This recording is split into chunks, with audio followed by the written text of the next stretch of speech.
from Chicago, it's Startup Hype Man, the podcast.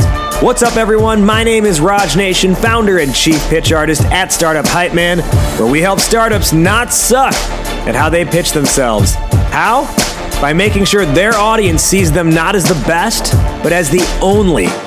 And this podcast is the only show where you will hear from leaders in the startup ecosystem sharing a piece of their heart, their mind, and their story on how they are charting their own path, growing their companies, and choosing not to play the game, but to change the game.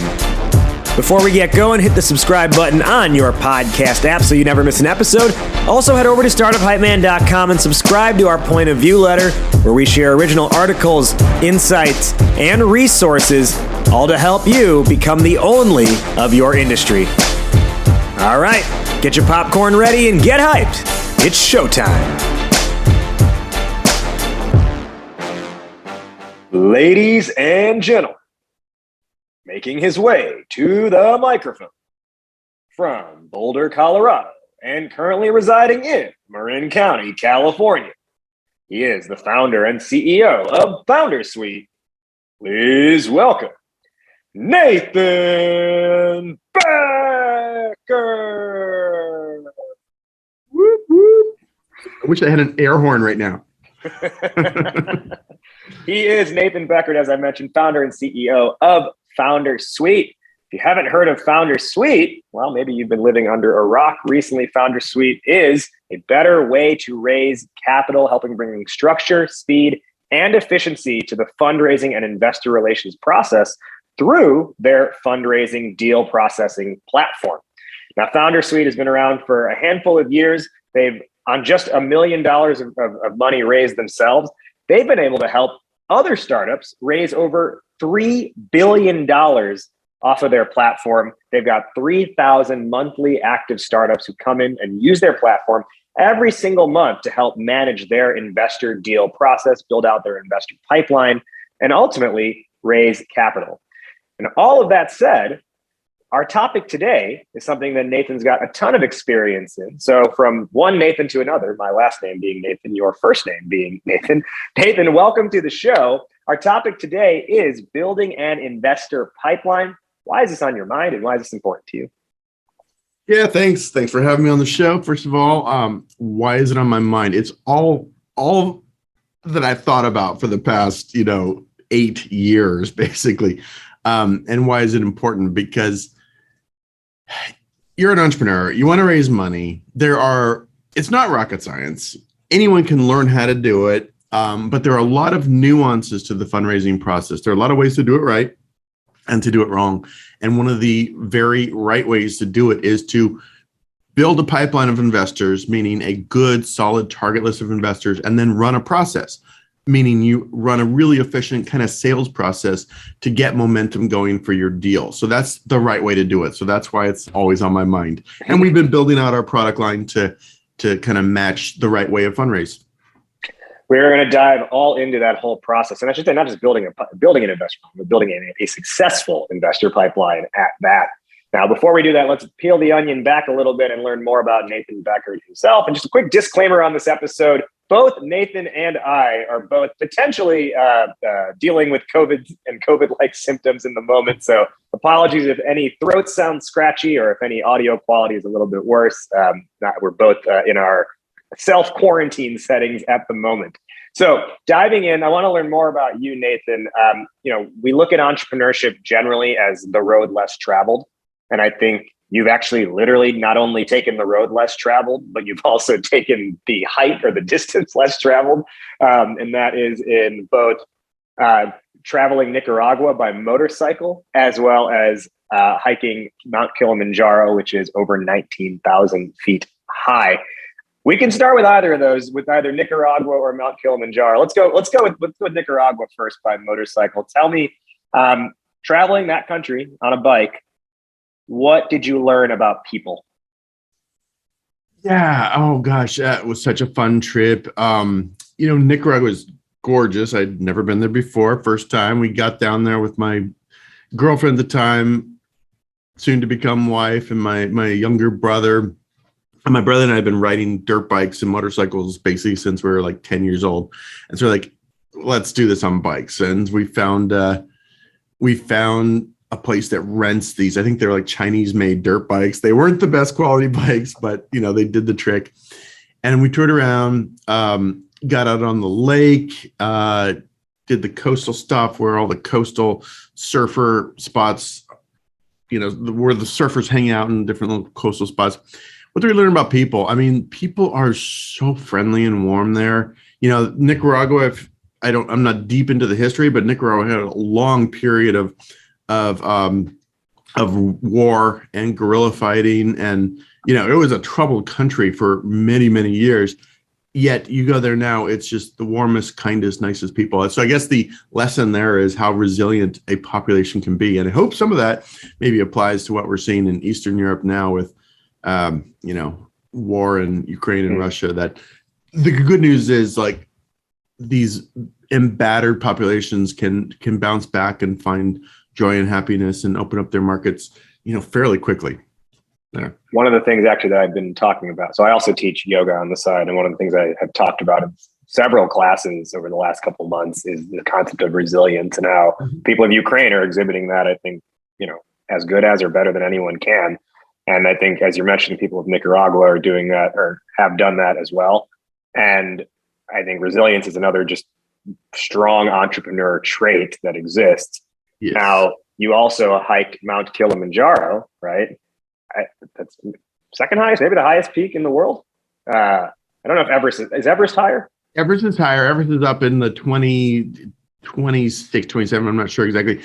Kilimanjaro is the highest peak in Africa. So sure. So you've done Kilimanjaro, right? So let's talk about resilience, right? What did that trek, literally, what did that journey teach you about resilience?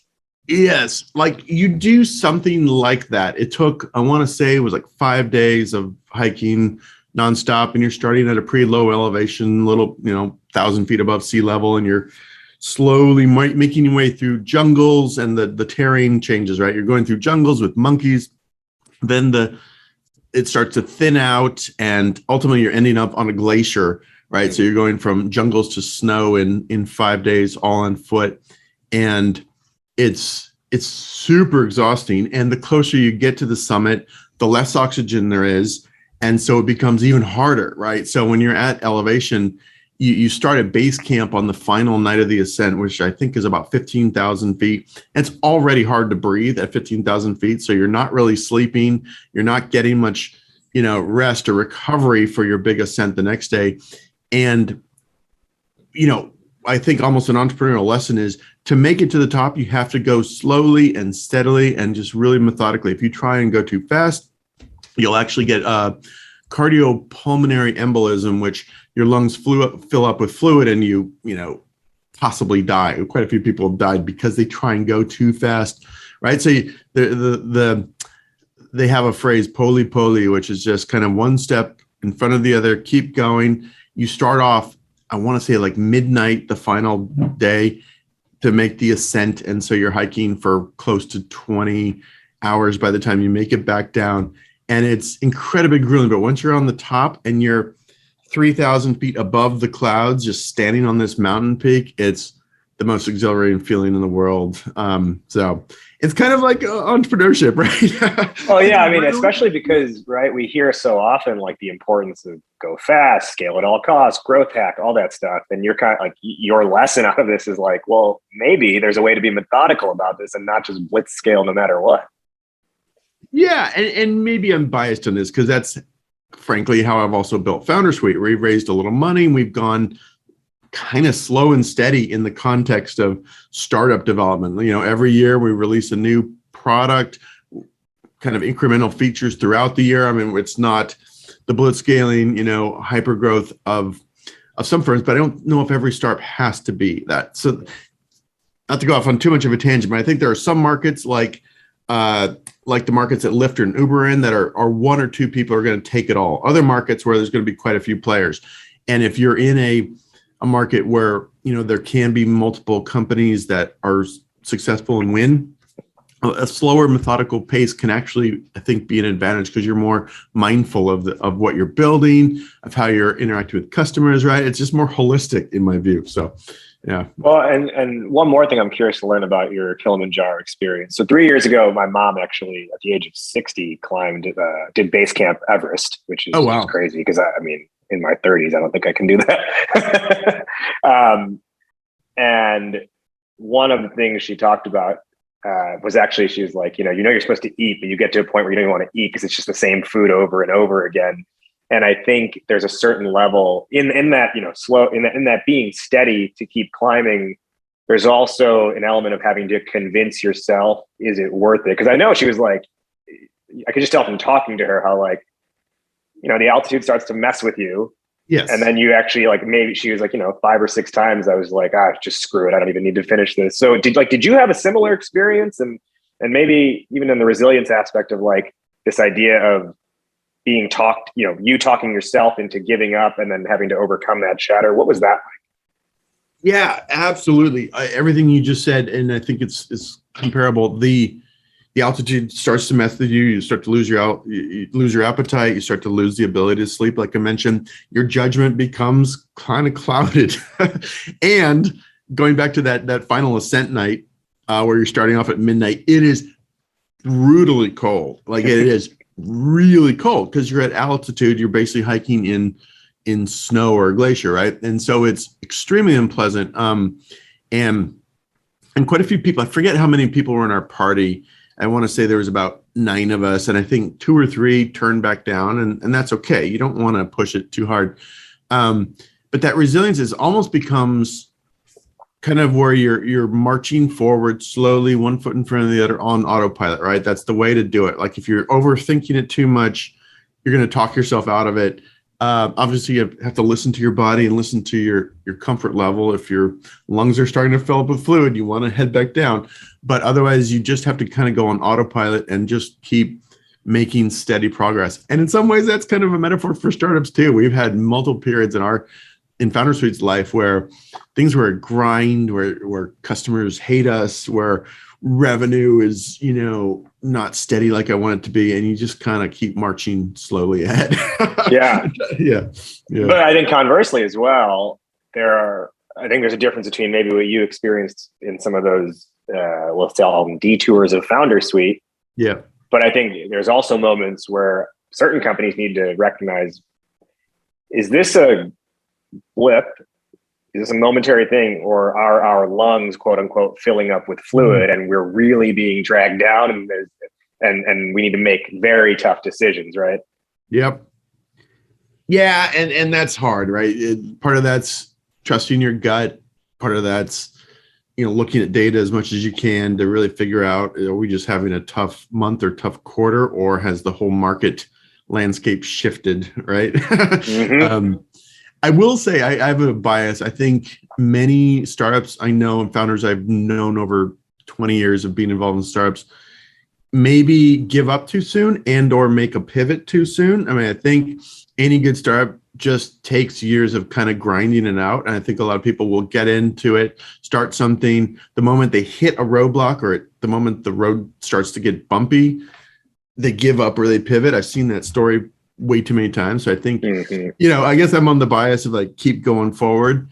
But obviously if the whole market's changed and Yeah. you're making buggies, or Well, it's interesting because like, I always feel like it's this odd juxtaposition of having this mindset of like making it happen today, while at the same time knowing that you need to give yourself time to see the whole thing through, because there's stuff today that you don't even know that you don't even know. And that's only going to come with time. And I know in my own experience as an entrepreneur, that's what I've found. Like stuff I know today, I absolutely did not know 3 years ago. And there were several points 3 years ago where I was like, should I keep doing this or not? And unless I had the mindset of like, yes, keep going, but then the patience to be like, I'm going to figure this out and I'm going to learn things along the way, I wouldn't be, in a much better place today, because I kept sticking with it, and I just continued to learn and then take those learnings and apply them to the company. Totally. Yes, I agree. Let's talk about sort of your journey then in FounderSuite, right? So, our topic today is building a successful investor pipeline. And I think you were probably the most eminently qualified person to talk about this, given the platform that you built. So if you could expand more on the brief introduction I gave about the platform itself, but also how did you come up with this? What's the backstory there? Yeah, I'll start with the backstory. I always wanted to be an entrepreneur, kind of knew from a childhood age I was going to be an entrepreneur. I didn't know what shape that would take, but then in college I call it kind of lured away by the investment banking track. And so out of college I went down the investment banking track and worked for a couple firms like Piper Jaffray and JP Morgan, helping companies raise capital. And that was interesting, right? Because I'd be working with entrepreneurs, a little bit later stage companies raising B round, C round, mezzanine, pipes, even a couple IPOs. So it'd be later stage startups, but it was still, working with startups and getting that energy. But even throughout the whole time I was working in investment banking, having a dream job that people would sell their kids for, right? It's really hard to get into investment banking, but it's once you crack it, you're golden. Even though I was doing that and had this job, I wanted to be an entrepreneur. And so I was even like trying to come up with ideas while I was on the payroll at JP Morgan of ideas I could start. And I really didn't have any good ideas. They were all dumb. I wish I could find that journal, because I'm sure if I could go back and see all the stuff, they're like stupid dating apps or variations. Do you still have a notebook? Because I have a notebook in my backpack of just random. It's strictly a random ass ideas notebook. I love there's it. Stuff in that I'm like, I can't believe I wrote that down. But like, do you still have your notebook? I wish I did, because I'm sure it'd be hilarious, and I'd feel dumb of all the dumb stuff in there. I don't. It disappeared over the various moves, but yeah. Anyway, working investment banking, like at some point had this idea, well, why don't I actually start a startup that is doing what we're doing here, which is helping companies raise capital. We're using Excel spreadsheets, and we're using all this different junk, to kind of manage the process. Why don't I build a startup that really solves this need and takes it on? And at the same time, one of the epiphany moments was when Mark Andreessen of Andreessen Horowitz came out with a statement that software is eating the world, meaning every little industry, every vertical is going to be impacted, affected, or taken over by software. And that was really like, yep, I think he's right. And this space here, this sort of fundraising, capital raising, investment banking world, raising money for startups needs to have software for it. So that was sort of the epiphany. And then, so what do we actually build? Well, we started with an investor CRM, which is like a CRM, kind of like a HubSpot or Salesforce for managing an investor pipeline, all the investor contacts and prospects.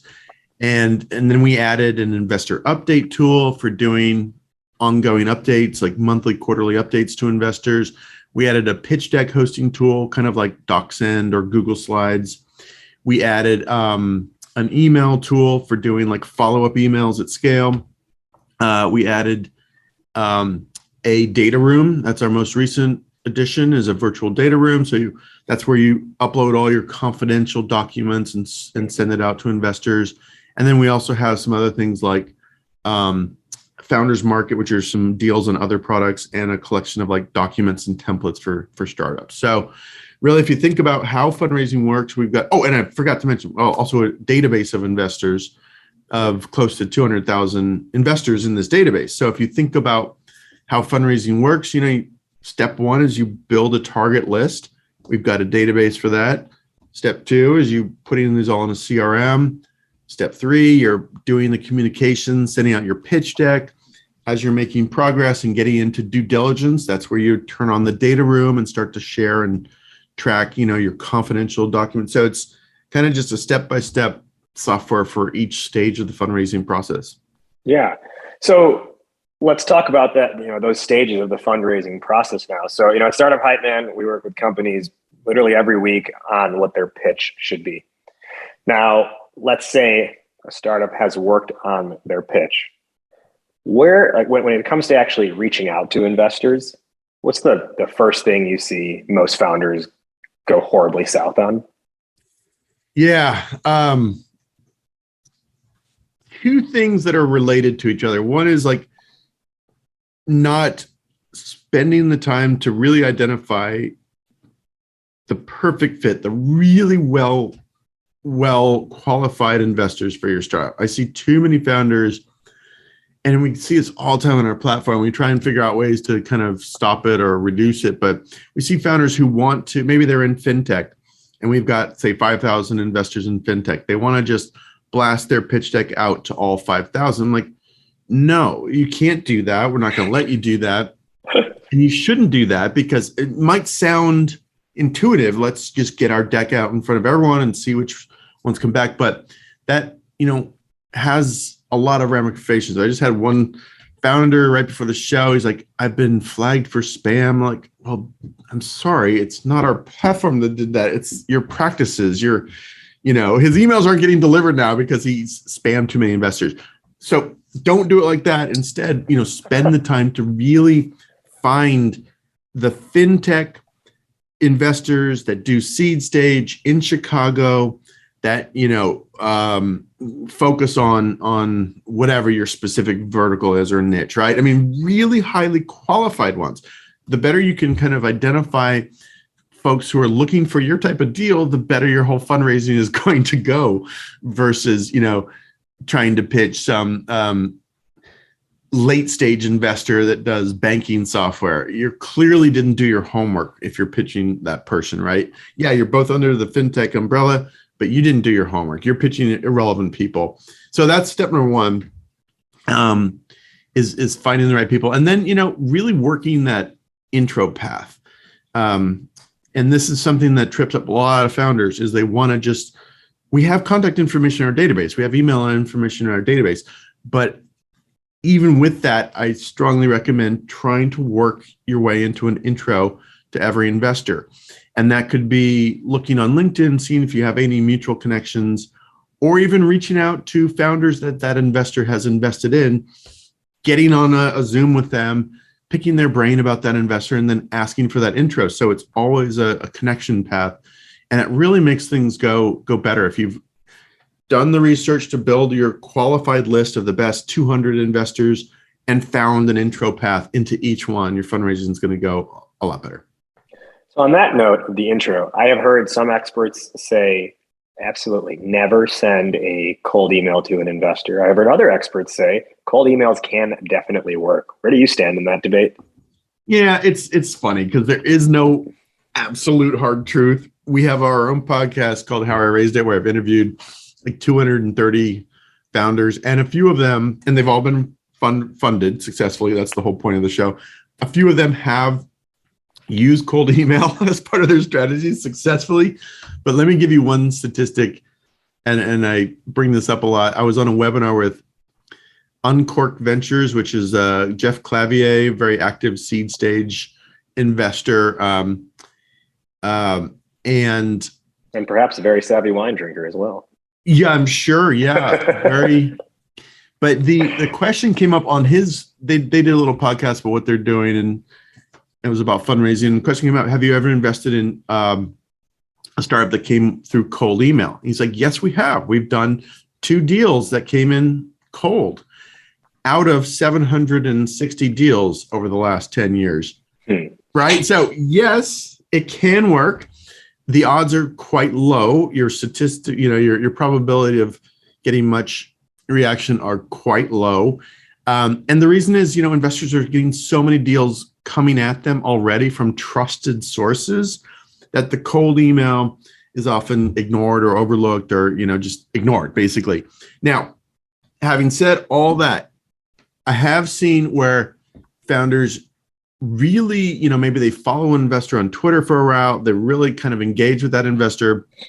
They understand what that investor is talking about, thinking about, looking for, and then they'll do a very highly personalized custom email to that investor, a cold email, but it's really clearly personalized that, hey, I watched your speech at Cannes or TED Talk, whatever, and this is what we're doing. I think you'll find it interesting. I have seen that occasionally work. It's still, I think, harder than getting an intro. So, well, I think what's interesting about this is it is like, I think the reason why the cold email hit rate is so low is because of the first thing you said in the previous question, which was people are just mass blasting messages out without any sort of targeting.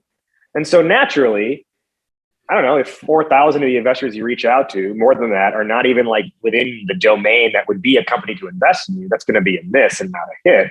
And this speaks to more and more the need to, like I'm in the stance that cold email can absolutely work if you personalize it and if you do your research and you know it's the right target. Very similar to selling, right? And this is why I'm sure you agree, like one of the most important founder skills to have is understanding sales, because I'm seeing a lot of parallels here in it being it's a sales process, at least in the outreach. Like the most successful cold emails are going to be the ones where you've done some research on the prospect and you personalize the email to their situation, and they kind of appreciate that you've done the research and find a connection point.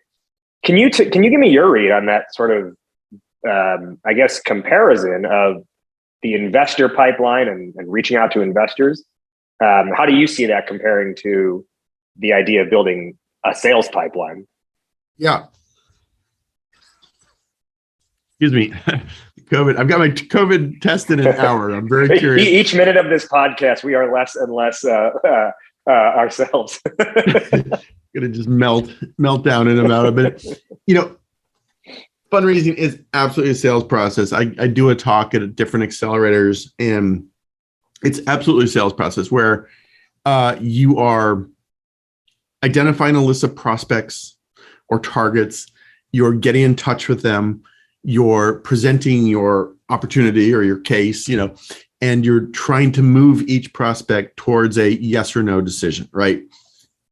So it fits the sales playbook, B2B sales, right? To a T, except for that intro part, right? I think traditional sales has more of an appetite for the cold outreach, the cold call, cold email, whereas fundraising is a little more cloistered or guarded about that. So it is absolutely a sales process. And, also you're kind of tapping into other things, other dynamics of the sales process, like creating FOMO, right? And this is even more important than in B2B sales, right? Because in fundraising, you're creating the FOMO, like I've got this hot deal. My startup is a hot deal, and we're raising money now, and then we're done on May 31st. We're done. Whereas, of course, sales, if you're selling software or something, there's no like hard deadline. You still might create FOMO or whatever triggers to get people to act, but it's a little different. So, yes. So many lessons from sales can be applied to fundraising, and I think that's why I talk about just running a process, having a pretty methodical approach to it, versus a scattershot approach is really important too. So let's talk about how we can be methodical then, because I think there's a lot of, as there should be, there's a lot of emphasis placed on securing that first meeting. Yep. Similar to selling, the first meeting is the introduction, and the close is probably going to happen multiple meetings later. So at least in sales, I'll say this, like from a lot of experience, like as the seller, you have a lot of room to be like, hey, here's how I'd like to run today's meeting. How does that work for you? Does that sound good to you? Do you want to make any changes? Like you can set an agenda for them. Can you do the same thing with an investor, or is an investor going to be like, what are you trying to do? What are you doing trying to tell us how to run our meeting? Yeah. It's funny because the answer to that depends on how much momentum you have for your deal. And once you get momentum going on your deal, then you literally can set the agenda, the timeline, everything, all the details, the hoops that must be jumped through by that investor. Before you get the momentum going, you're sort of at their beck and call in terms of how it plays out, right? So the answer really shifts depending on whether you have momentum or not. And momentum is a bit of a fuzzy term, right? You kind of know it when you feel it. When investors start to respond to you and even chase you a little bit, that means you've got momentum. But so how do we create momentum? Well, one way is to do what we already said, really put in the time to identify the 200 or so ideal fit investors, getting those intros all in a pretty condensed time frame. One of the things we talk about is this concept of calendar density, right? Where you're trying to pack your calendar full of meetings with all these investors. So you're getting these intros, around the same time frame. Maybe you tranche it a little bit, but because obviously you can't do 200 meetings in a week. But you're trying to pack in as many meetings as you can each day, each week, so that ideally you start to get that momentum going where you're finding a few investors out of that 200. Maybe it's 10, maybe it's 15, 20 that are really interested, and ultimately one's going to put down a term sheet, or you can really use that to get everyone else to move along. So that's part of what I mean by running a process is, to summarize, identifying the 200 investors, getting the intros all in the same time frame, and then all the other stuff that happens, the pitch meetings, the follow-up calls, the reference checking, the due diligence, which is getting into all your details, your analytics, your financials. Everything's moving quickly, right? You're never the bottleneck on any of this stuff. And that's what sort of generates this momentum. Does that make sense? It definitely does. And this idea of momentum, it makes a ton of sense for the capital raise process. And I think if we also think about product strategy, there's also momentum there. And that's where I want to just ask our listeners, or talk to our listeners rather, for a second about this idea of your product strategy, right? Like maybe you've built an app, and that part kind of easy, right? You can get an app launched on the app marketplace, but then how do you maintain the momentum from there? Because making it stay afloat on the market, not as easy. If you didn't know, about 4 in 5 apps launched in app stores get deleted after a single use. That's 80%. Harsh reality, but it's a true fact. So how do you thrive without a profound product strategy experience? How do you maintain the momentum of your product itself? Well, luckily, you're not doomed to failure. You just need an experienced partner that can help you all the way through. So I want you to meet Mikito, the team of design, software development, and product strategy experts that have built over 150 successful products for both startups and enterprises. So it means they know how to work at the pace of a startup trying to get to market and fit in the market, but they also know what it's like to build the stability of an enterprise app, an enterprise product. So your product, your app might be next, and it might be next if you join forces with Mikito. You can learn more about getting your app not only launched, but staying afloat and gathering momentum in the market at Mikito.com/hypeman. That's MIQUIDO.com/hypeman. Mikito.com/hypeman. Today on Startup Hype Man, the podcast, we are with the CEO and founder of FounderSuite, Nathan Beckord, talking about how to build a successful investor pipeline. So Nathan, that whole idea around momentum, can you talk through like the process of being able to get there's getting the meeting, but then how do you ensure that you can still get the follow-up meeting? And again, I'll compare it to sales, since we did make that comparison earlier, right? In sales, you really never want to just leave it to the other person saying, yeah, we'll talk internally and we'll get back to you.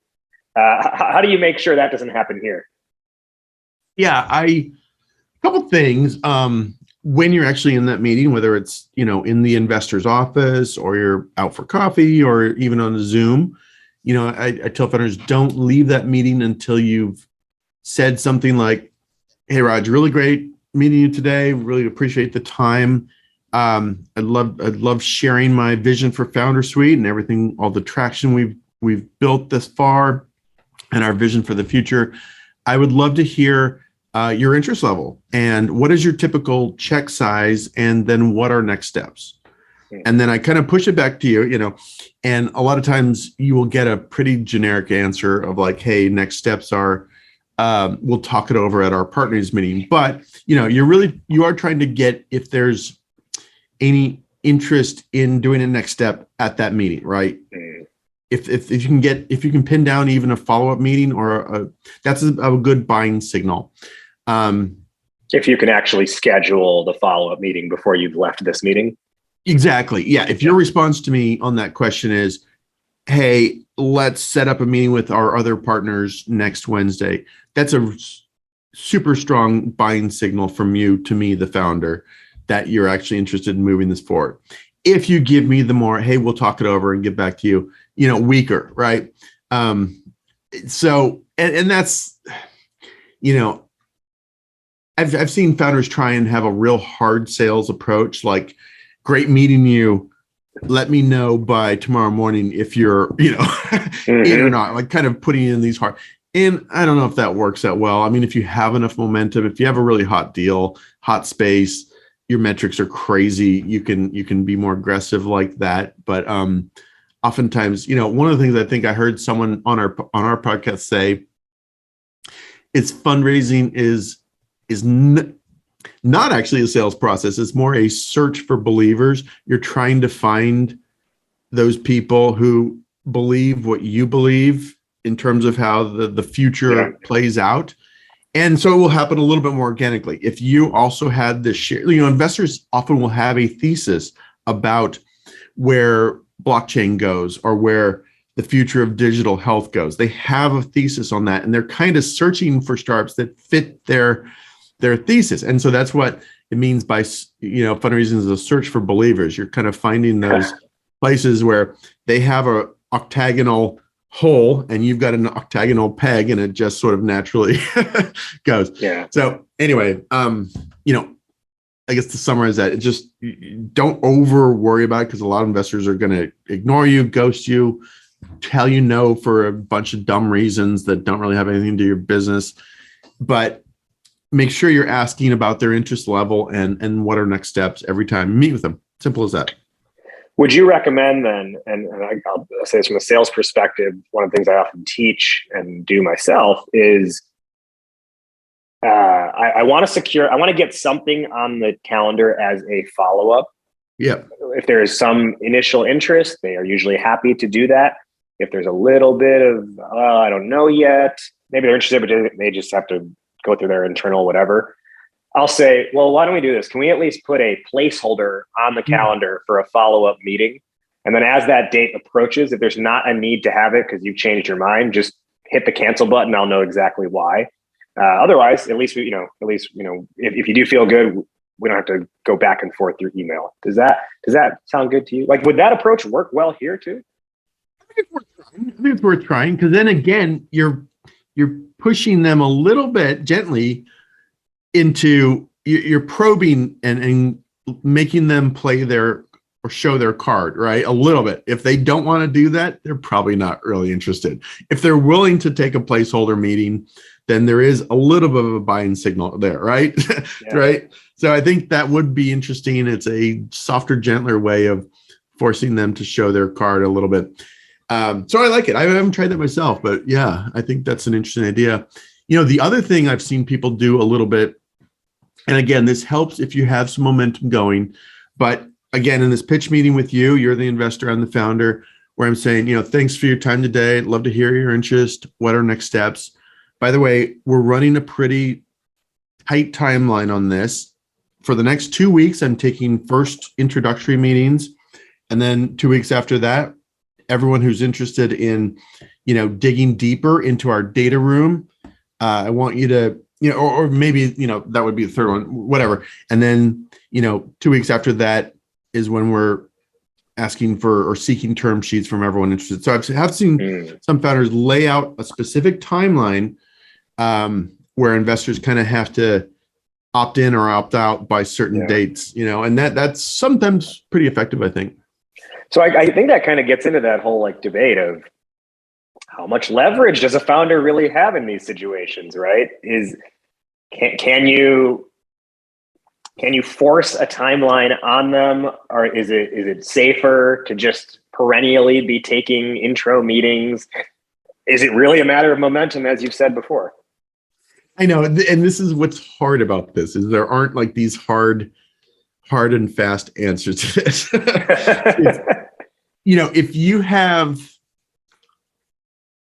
you have a hot deal, even before talking to investors, your deal is going to be hot because your metrics are screaming up and to the right. You're in a super hot space, metaverse, Web3, whatever the buzzy thing is at the moment, right? Then you have a little more leverage to kind of create that timeline.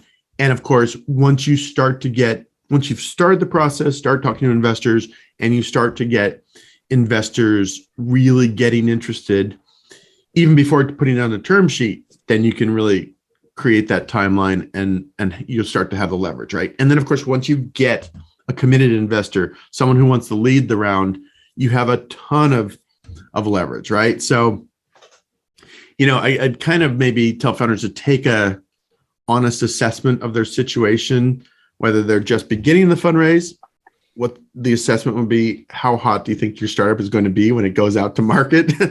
If you're in the middle of the fundraise, the assessment is, what true buying signals. I've talked to 50 investors so far, and 30 of them want to move into diligence and data room and term discussions. That's a lot of momentum, right? My leverage feels strong. Let's set this timeline and get this thing done, right? So, speaking of lead investors, why is it that so many firms don't want to take lead? Because it seems like it'd be nice to be the firm that can set the terms for anyone who wants to get in on this round instead of being part of terms someone else has created. So why are so many, their thesis is we won't go lead, or they just, if it's not their thesis, they typically don't take lead? That's a good question. And I'm not sure I have, because it feels like I'm like, am I so naive that I'm like, wait, it seems awesome to be able to set deal terms. Why is no one doing this? Like, what am I missing? There's more responsibility, when you're the lead, right? You're setting the terms. You are probably taking a board seat, whereas maybe if you're following on a deal, you're not taking a board seat. You also are responsible for leading due diligence, which is, has some, I don't want to call it legal, but legal and fiduciary duties in there, right? So it's more work. It's more work to be a lead, I think. It's part of the problem.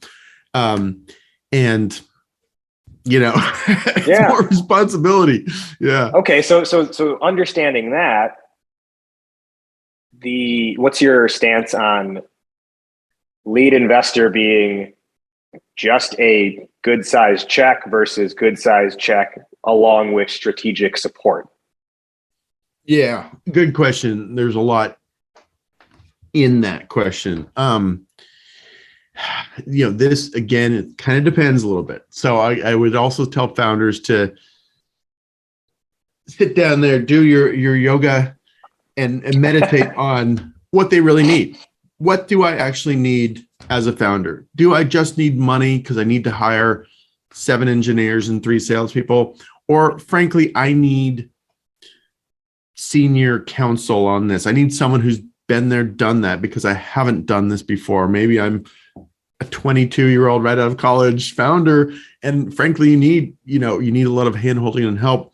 Or maybe you need contacts to break into the mobile carriers, whatever. I'm just making stuff up, right? But I would do a pretty honest assessment of what you actually need, and then whether you need, some firms are very hands-on, tactical, like Andreessen Horowitz, for example.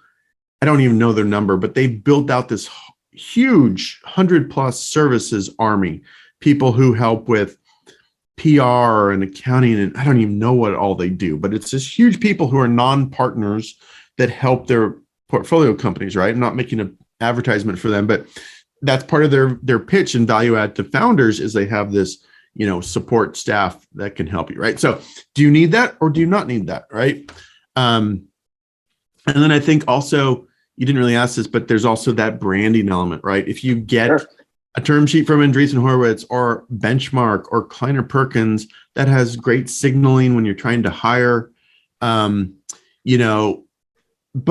at the end of the day, and especially talking to, like I mentioned, over 230 interviews with funded founders, a universal message is find the investor, the person, not the firm, the person that you have the best fit with, right? That's really going to be there thick and thin, that you have a great rapport with, that you would want to go have beers with, not just have a working relationship, right?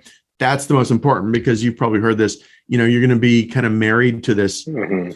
VC founder relationships last longer than the average marriage. That's an actual statistic. So think about it from that perspective. I don't know if that's good or bad. Yeah, I know that is, but that's what you're optimizing for. That's time and time again. I think if you really boil it down, you're optimizing for that kind of founder VC connection fit, even above terms, valuation, firm branding, right? So, yeah.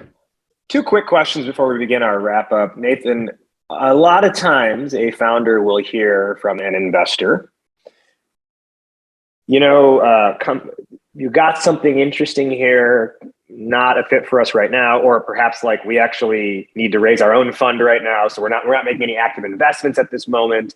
But keep us posted on your progress because we may be interested later on.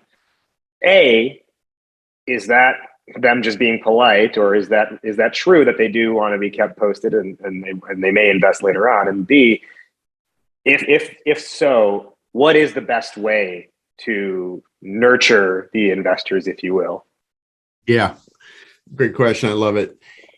That is one of the most common ways investors say no without specifically saying no. Investors love to keep their own optionality open, right? Mm-hmm. When they say no, hard no to you, Raj, like, I don't want to invest, you're done, off the table. That door is closed for them.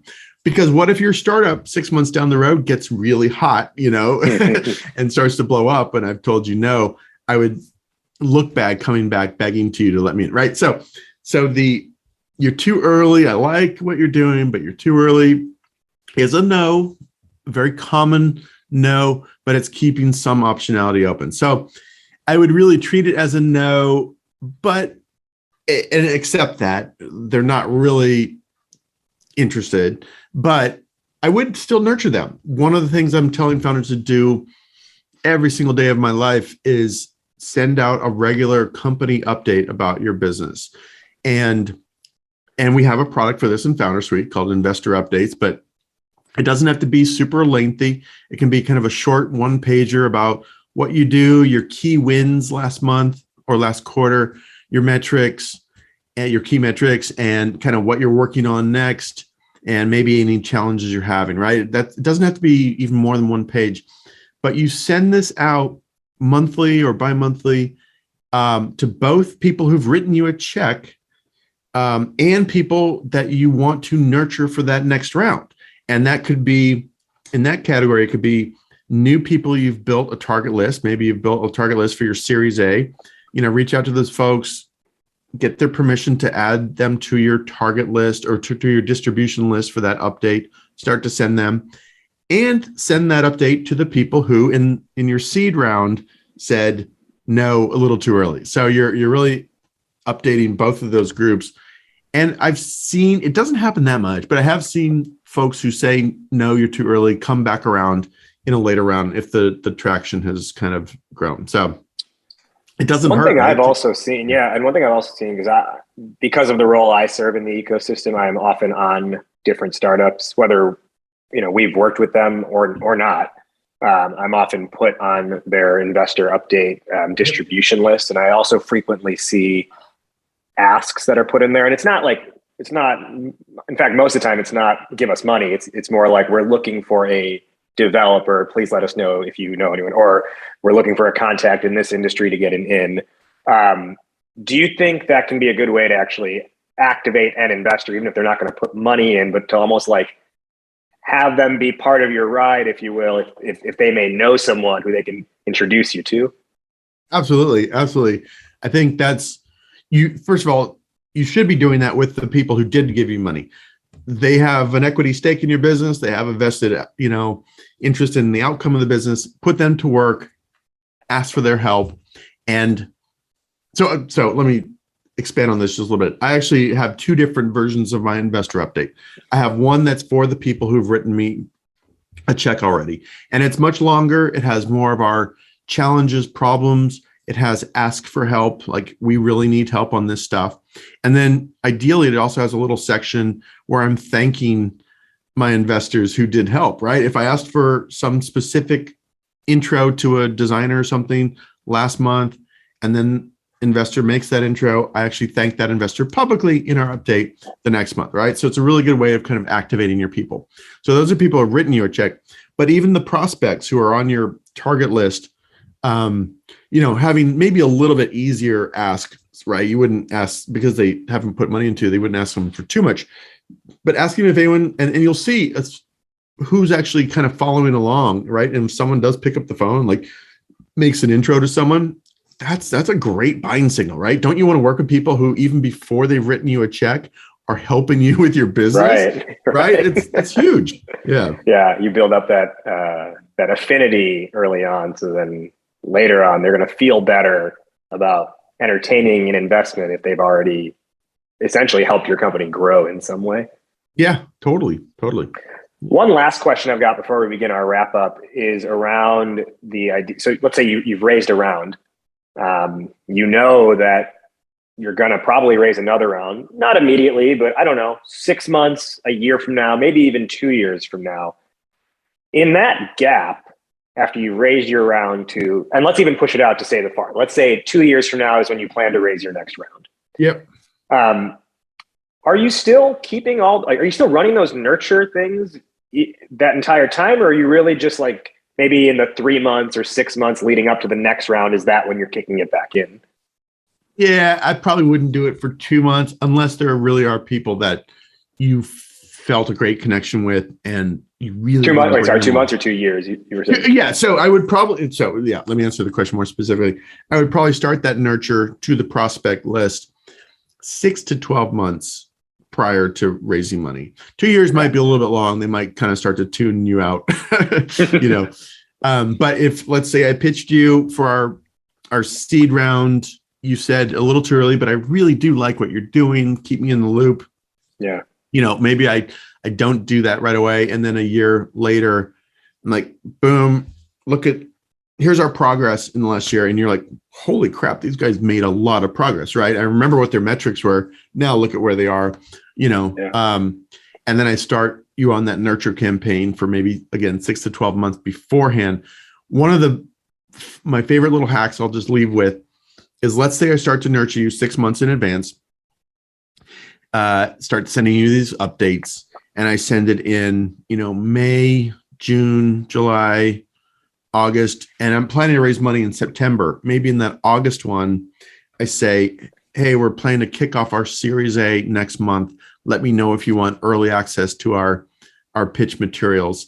And if you have been following along for those 5 or 6 months and you like our momentum and progress, you reach out to me asking for those pitch materials. I've seen deals that kind of get swooped up before even going out to market. It's kind of like the real estate market here in California, where things are getting sold before they even go on the market because they've been sort of nurtured, right? And of course, as a founder, that takes away spending the next 6 months fundraising if the deal gets picked up by your top 5 nurture prospects, right? Yeah, you short circuit that entire process totally. The next time through. Okay, I know I said that would be the last question before wrap up, but that made me think of one more question I got to ask.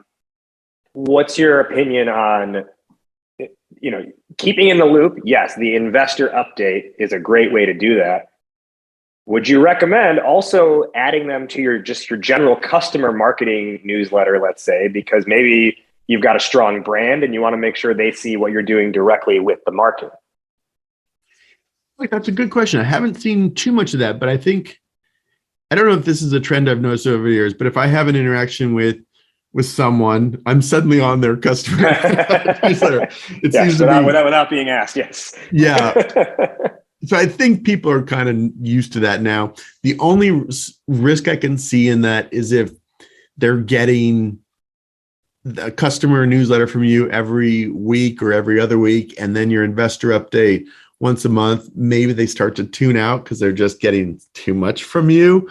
And that's the only risk I can see. I actually do think there could be value in, letting them see how your brand is shaping up and all that stuff. That's pretty interesting. So then maybe one path to not oversaturate them is forward them specific ones that you want them to see, or maybe in the investor update include a link worth checking out our most recent, newsletter. Yeah, something like that. I like that. I like that idea. Yep. Look at this. Let's begin Look at our this. We're wrap up. innovating. Yeah, I We're know. innovating on the fundraising process. This has been such a good conversation. So, Nathan, where can our listeners find you and where can they learn more about FounderSuite? Yeah. So FounderSuite is simply foundersuite.com, FounderSuite.com, foundersuite.com. Find us on Twitter /FounderSuite, Facebook /FounderSuite.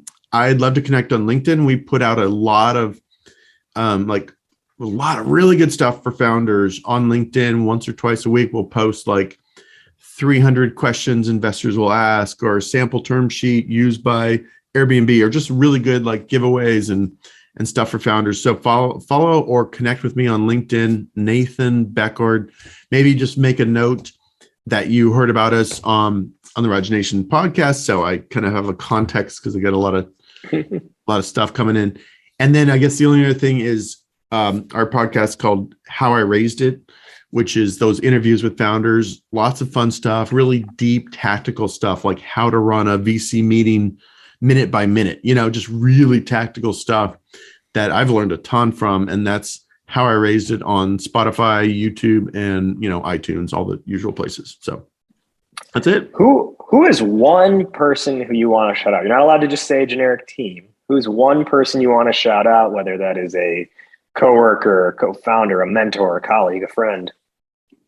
I'm going to shout out to John Frankel, who is the partner at our venture fund, FFVC. And I'm going to shout out to him because he was our first believer, right? Remember I mentioned fundraising is a search for believers, and he was our first believer. And, raising money, even though I had done fundraising for a while, I knew how to raise money. It was still really hard. And when you find that first believer who believes in you and says yes, it's huge, right? It changes everything when you find that first believer. So shout out to John Frankel as our first believer. We will now do our top one or two lessons or takeaways from the discussion, or based on our discussion today, for the listening audience. I'll go first, then I'll toss it to you. Please. Our topic today was building a successful investor pipeline. There was so much good stuff Nathan shared in this. And I think the one just tiny thing I want to encapsulate is that your raising a round is not an event. It is a process. Therefore, know your process just as well as you know your pitch. Yep. Nathan, top one or two lessons or takeaways. Top one or two lessons. I would say spend the time, invest the time doing the research to find your good target list. So many founders skip that. And then once you actually get in and start talking to investors, make everything move fast. Your goal, if you don't remember anything else from this talk, your goal is to get momentum going for your deal. Deals live and die by momentum. And so just put it in your brain, build the list, start the process, reach out and get momentum going. And that will help you with negotiation, setting the timeline, getting the deal done, everything else. So your job, get momentum going. My final question, which is how we end every episode on this show, fill in the blank, Nathan. Entrepreneurship is blank. Can I swear? Go for it. Yes. I was going to say it's shit show. It's a sausage factory, meaning if you peel behind the end product is great. It's delicious. If you're a meat eater, it's great. It's wonderful. But if you peel back the covers and see how it's made, it is ugly and chaotic and messy and gross and and nuts. And that's just the way it is. You read these glamorized articles in TechCrunch about startup XYZ that did this, but you peel back the covers on real startups. It is messy. It's hard. I started with black hair. Now I have gray hair in a matter of a couple of years. I've aged tremendously in 6 or 7 years of doing a startup. But it's so much fun. It's so much fun too. So that's it. Entrepreneurship is a sausage factory. That's probably the most original answer I think we've ever gotten to that question. He is Nathan Beckord, founder at FounderSuite. Thank you so much for joining us today on Startup Hype Man, the podcast, Nathan. And for all you listeners out there, Stay in touch in our content ecosystem, either staying subscribed to this show or subscribing to our Point of View letter, because dropping soon later this year is Startup Hype Man, the mixtape, official title pending, but the first ever hip hop album dedicated to the founder journey. Been working on some tracks in the recording studio on that. I'm very excited to release that. So stay in touch with what we're doing to get Startup Hype Man, the mixtape. Again, official title pending, but a literal soundtrack dedicated to founders. Thank you again, Nathan. Thank you. I love it. I'll put me on the list for the soundtrack. I love it. Got it. Thanks, Rod. That's a wrap on this one. Shout out to our guest once again for sharing their story with us. If what you heard impacted you, do one of three things. 1, let our guests know. Reach out to them directly. They love hearing from you. 2, leave a rating and review on Apple. Or 3, simply hit the share button and share this episode with one friend who you think would benefit from hearing it. Catch our full episode archive at startuphypeman.com/podcast. And if you want to make your pitch not suck, reach out to us through the website. That's all for this week. We'll catch you next time. Raj Nation out. Believe the hype.